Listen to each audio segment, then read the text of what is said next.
ఉత్తరప్రదేశ్లో BJP clean sweep చేయడంతో అయోధ్యలో రామమందిర నిర్మాణం మరోసారి తెరపైకొచ్చింది. ఇప్పుడు రామమందిర నిర్మాణం సులభతరం అవుతుందని బీజేపీ, శివసేన నాయకులు అంటున్నారు. కేంద్ర రాష్ట్ర ప్రభుత్వాలు సానుకూలంగా ఉండటంతో ఆలయ నిర్మాణానికి అడ్డంకులు తొలగిపోయినట్టేనని బీజేపీ, సేనలు అంటున్నాయి. అయోధ్యలో రామమందిర నిర్మాణం మళ్లీ తెరమీదకొచ్చింది. ఉత్తరప్రదేశ్లో బీజేపీ చారిత్రక విజయం తర్వాత బీజేపీ, శివసేన నేతలు ఆలయ నిర్మాణం గురించి స్పందించారు. ఇప్పుడు మరింత సులభతరమవుతుందని బీజేపీ, శివసేన నాయకులు అన్నారు. రామాలయ నిర్మాణం ఎప్పటికీ కీలక అంశమే అని, యూపీ ఎన్నికల సందర్భంగా ఈ విషయాన్ని పలువురు ప్రస్తావించారని బీజేపీ నేత సుబ్రహ్మణ్య స్వామి అన్నారు. సరయూ నదీ తీరంలో మసీదు నిర్మించుకోవాలంటే ప్రస్తుతం ఉన్న చోటే రామాలయ నిర్మాణం జరగాలి అన్నారు.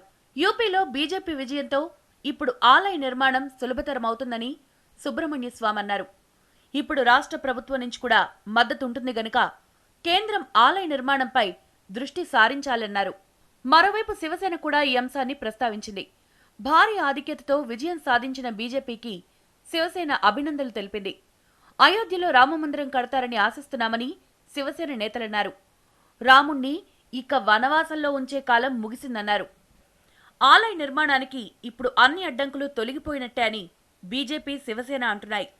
యూపీలో బీజేపీ గెలిచిన వెంటనే శివసేన ప్రధాని మోదీకి కంగ్రాట్స్ చెప్పింది. అలాగే వెంటనే రామమందిర నిర్మాణంపై దృష్టి పెట్టాలని కోరింది.